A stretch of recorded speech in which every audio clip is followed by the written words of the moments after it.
Kemudian. Jazakumullah khairan kasih Ustaz sudah memberikan materi yang perlu kita simak dengan baik ingatannya Ustaz. Bisa dengan ada sesi tanya jawabnya Ustaz ya?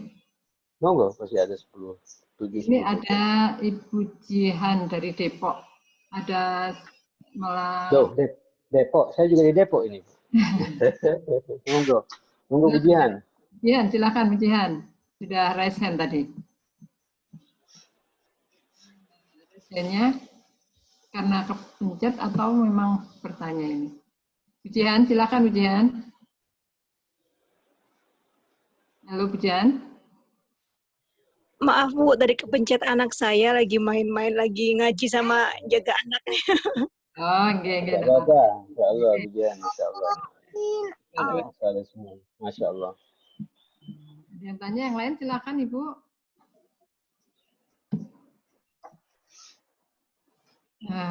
Belum ada di chat juga belum ada. Mungkin saya dipanjing Budian dulu biasanya. Tentang ini Ustaz, tentang dengan menjalankan sunnah itu Ustaz ya. Sunnah ini kan mungkin bukan pengertiannya bukan hanya sekedar yang di ritual yang terus Ustaz ya. Tapi lebih ke gimana Ustaz? Kan ada sunnah pengertiannya sunnah dalam arti bahwa dia kalau secara fikih itu kan yang dilakukan mendapat pahala, kalau tidak dilakukan baru tidak berdosa katanya Ustaz ya. Tapi ada juga sunnah yang pengertiannya bahwa setiap yang dilakukan Rasulullah itu adalah merupakan sunnah gitu Ustaz. Nah, ini sunnahnya yang mana Ustaz? Semua Ibu, semua ya. Baik sunnah-sunnah yang dikuatkan sama Nabi Sallallahu Alaihi Wasallam itu ya, yang Nabi sangat tidak pernah lepas meninggalkannya. Sunnah tahajud, bahkan kalau tahajud Nabi wajib kepada dirinya, tapi sunnah yang dikuatkan kepada kita, sunnah membaca Al-Quran. Ini adalah ibadat semua Ibu ya, sunnah-sunnah zikir yang maksur, ya zikir di momen zikir habis kita zikir kita, zikir semualah macam-macam zikir yang ada, itu usahakan semua kita mendekat dengan apa yang dilaksanakan oleh Rasulullah, yang diucapkan oleh Rasulullah Sallallahu Alaihi Wasallam. Ternyata nanti juga ada sunnah dalam muamalah. Nah ini yang kemudian Ibu dilaksanakan mendapatkan pahala, tidak dilaksanakan juga tidak apa-apa. Dalam muamalah kita, ya, dalam jual beli kita, ya dalam silaturahim kita, ya dalam semualah, termasuk juga keseharian kita, ya dalam tidur kita, dalam makannya kita, duduknya kita, dan lain sebagainya. Makanya Imam At-Tirmidzi juga Imam Bukhari mengangkat sebuah tema bab khusus dalam kitab itu namanya kitab Ma'il, pribadi Nabi, ya, kebiasaan Nabi sehari-hari, ya duduknya Rasulullah, ya bagaimana terlentangnya Rasulullah, tidurnya Rasulullah, cara makannya Rasulullah, ya. Kecuali kalau kemudian ada larangan-larangan khusus. Nabi tidak pernah makan sebelah kiri, jangan makan pakai tangan kiri, karena itu ada perbuatan itu berarti sunnah yang dikuatkan itu. Muamalah yang dikuatkan, maka wajib sunnah yang sudah mendekati wajib, ya. Karena kalau kita kemudian makan pakai tangan kiri, berarti kita telah menyerupai langkah-langkah syaitan, kata Rasulullah Sallallahu Alaihi Wasallam. Dan masih banyak Ibu sunnah dalam mengatur negara, sunnah dalam mengatur kehidupan rumah tangga, ya sunnah masuk kamar mandi, sunnah berjualan di pasar, sunnah masuk ke dalam pasar dan lain sebagainya. Silakan pelajari, itu banyak. Insya Allah kalau kemudian kita ke pasar kemudian kita lupa tidak berdoa, ya tidak apa-apa, bukan bid'ah itu Bu. Ya. Kita masuk ke pasar lupa dia baca doa, la ilaha illallah wahdahu la syarika lahu mulku wa lahul hamdu. Lupa tidak baca itu. Yang namanya manusia, ya kita tidak berdosa. Cuma kalau kita baca, mendapatkan pahala pasti dari Allah Subhanahu Wa Taala karena kita mengikuti kebiasaan Nabi Sallallahu Alaihi Wasallam. Kira-kira begitu Bu. Baik Ustaz. Assalamualaikum Ustaz. Waalaikumsalam. Maaf kameranya saya matikan, nggak apa-apa Ustaz G. Nggak apa-apa ya. Jadi ini saya mau tanya Ustaz ya. Kalau ujian kehidupan ya, biasanya itu kan yang saya lihat itu ya Ustadz, begitu orang itu tambah taat, ujiannya itu tambah berkualitas gitu loh Ustadz. Jadi tambah berkualitas, tambah apa ya, tambah berat gitu ujiannya. Tapi saya lihat semuanya itu bisa diatasi oleh orang-orang yang meningkatkan keimanannya. Gitu. Jadi ada yang sebagian yang takut ya Ustadz, ya takutnya begini Ustadz, kalau aku nanti naik imanku meningkat nanti diuji, aku pas nggak lulus gimana gitu Ustadz. Jadi pertanyaan seperti itu jawabannya gimana Ustadz? Nggih, matur suwun. Iya Ibu, justru penurunan iman itu sendiri sudah ujian. Ya. Turunnya iman itu sendiri sudah ujian, sudah masalah. Di saat iman turun, pasti tidak akan maksimal kita baca Quran. Itu sudah ujian itu Ibu. Di saat iman turun, kita tidak bisa khusyuk salat berjamaah di masjid. Di saat iman turun, kita tidak tumainah dengarkan pengajian seperti ini. Itu sudah ujian sebenarnya itu. Maka jangan kemudian kita menganggap bahwa semakin banyak amal saleh, semakin kita dekat dengan Allah, semakin tinggi ujiannya, ya pasti juga Allah memberikan ujian sesuai dengan kapasitas kita. Sepintas kita melihat kok berat ya, tapi bagi yang bersangkutan dia menikmati. Kayak orang berselancar itu Bu ya, semakin tinggi ombaknya, semakin dia menikmati itu Bu tantangan itu. Dan dia merasakan kepuasan bisa menghadapi semua tantangan itu. Kenapa? Karena dia merasa Allah ketika ngasih ujian kepada saya, pasti Allah juga memahami kapasitas saya. Allah tidak akan memberikan beban yang melebihi kemampuan saya.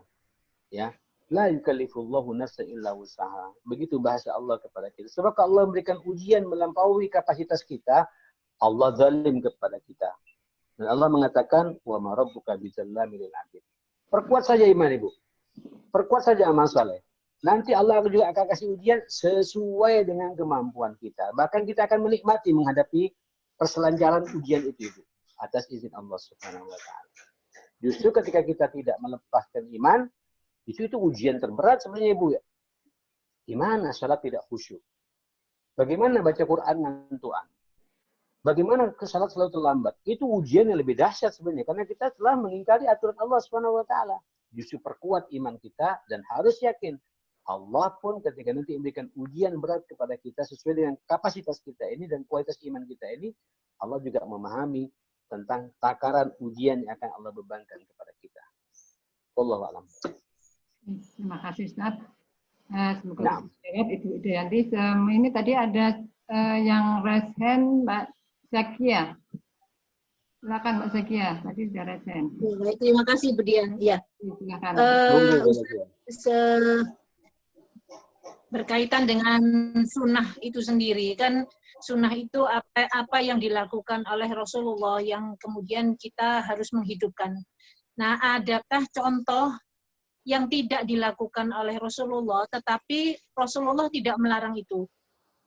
Artinya ada beberapa, ini saya mengikuti ada beberapa pengajian yang memberikan contoh bahwa misalnya seperti tahlilan misalnya seperti itu.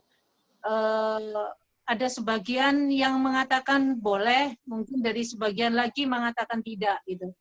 Nah, sebagai orang yang awam ini aja, kita harus seperti apa menyikapinya? Karena kan ada alasan juga bahwa kemudian setelah Rasulullah meninggal itu yang melanjutkan, yang kemudian muncul hadis-hadis yang kemudian dari kepanjangan itu banyak sekali, termasuk sunah-sunah Rasul gitu lah. Itu kan ada yang dia lemah, ada yang dia sahih atau tidak gitu ya. Nah, apakah ini adakah contoh misalnya yang bisa setidaknya sedikit memberikan semacam ada pembenaran atau yang tidak dilakukan oleh Rasulullah, tetapi Rasulullah tidak melarangnya. Saya rasa itu, Ustaz. Terima kasih. Pertanyaannya jadi satu pengajian tersendiri nih Bu. Tapi nanti mungkin lebih lebih detailnya nanti bisa ditanyakan sama Ustadz Agung ya, lebih karena dia pakar fikihnya begitu. Kalau masalah-masalah peribadatan sebenarnya sudah sempurna Ibu ya. Al-yawma akmaltu lakum dinakum wa atmamtu alaikum ni'mati wa raditu lakumul Islam madina. Sempurna sudah kalau masalah peribadatan, jangan ditambah, jangan dikurang. Cuma dalam ibadah itu ini ibadah-ibadah yang sudah mahdhah. Ibadah-ibadah yang sudah selesai sudah pembahasannya gitu. Makanya ada kajian-kajian fikih. Tapi ada ibadah-ibadah yang kemudian mukhtalaf, yang berbeda pendapat ulama dalam mensikapinya dalam masalah ini. Tentu Ibu silakan bertanya kepada ahlinya. Ya, ini boleh tidak ya? Kayak sekarang transfer pahala kepada orang sudah meninggal dunia. Baik, ya. Baik. Terima kasih Ustaz. Ya, dan lain sebagainya seperti itu. Nanti detailnya itu bisa Ibu tanyakan kepada mungkin Ustaz Agung lebih enak membahas masalah ini, masalah khilafiyah seperti ini. Tapi yang jelas Ibu-ibu sekalian, karena ini kita berbicara masalah sunnah, sudah di hadapan kita ini masih banyak sunnah-sunnah yang kita tinggalkan, Ibu ya. Sunnah salat tepat waktu, berjamaah dengan suami di rumah. Kalau kemudian suaminya masih khawatir berangkat ke masjid, ini kan sunnah perlu kita hidupkan. Sunnah membangunkan anak subuh tepat waktu, ini kan sunnah-sunnah masih banyak sebenarnya, Ibu. Daripada kita membahas masalah-masalah yang seperti itu. Ya sunnah kemudian makan bersama dengan keluarga, dimukadimah dengan baca basmalah. Ya, bagaimana adab-adab makan. Itu masih banyak sunnah-sunnah yang perlu kita hidupkan sebenarnya. Daripada kita membahas perselisihan-perselisihan yang ada. Kira-kira begitu, Bu. Detailnya nanti mungkin Ustaz Agung yang membahas masalah ini. Terima kasih. Ya, nah. Ya, terima kasih Ustaz. Terima kasih. Ya, baik. Mau nggak, Budian? Ada satu lagi? Atau cukup? Ustaz, tanya boleh? Bentar, siapa Ibu? Rohmi dari Depok. Di Depok, silakan. Tanggaan ini. Ini Ustadz, kalau kita mencintai orang atau cinta kita dibalas sama orang tuh ya, itu kan banyak yang kita rasakan yang misalkan diperhatikan, kemudian apa yang kita minta itu selalu dikasih, bahkan kita juga dikawal atau dijaga ya, diantar kemana-mana gitu kan. Nah ini kalau ciri-ciri Allah mencintai atau membalas cinta kita itu gimana ya Ustadz ya? Ya, salah satunya itu Ibu. Innallaha idza ahabba 'abda ahabbahu Allahu kulla syai'. Ada sebuah riwayat kalau Allah sudah mencintai hambanya, itu makhluk-makhluk yang ada di sekitarnya semua mencintai bagi orang itu. Jadi sebenarnya untuk melihat sejauh mana kecintaan Allah kepada kita, bisa kita ukur sejauh mana kecintaan orang-orang di sekitar kita itu. Kalau suami semakin perhatian sama ibu, anak-anak hormat sama ibu, mertua ngemong sama ibu, tetangga tidak ada masalah dengan kita, relasi-relasi baik, komunikasi dengan kita, itu bukti bahwa kita sedang dicintai oleh Allah Subhanahu wa taala. Kira-kira begitu logikanya, insyaallah. Baik, kemudian saya ada rapat lagi di 9:10 ini. Monggo. Dengan teman-teman Wafa. Dengan Mas Fikih, mantap. Nah, satu lagi, monggo. Assalamualaikum Ustaz. Ustaz, ini berkenaan dengan ibadah-ibadah sunnah. Saya itu gini, ada teman itu tadi kan kayak baca Al-Quran, ibadah sunnah. Nah, dia itu mengistiqomahkan membaca Al-Quran itu 4 surat tiap hari. Terus bagi saya kan dia itu merupakan ibadah sunnah, tapi dia menanamkan pada dirinya itu wajib gitu. Jadi wajib bagi saya gitu. Terus saya kan gini loh Mbak, itu kan merupakan sunnah.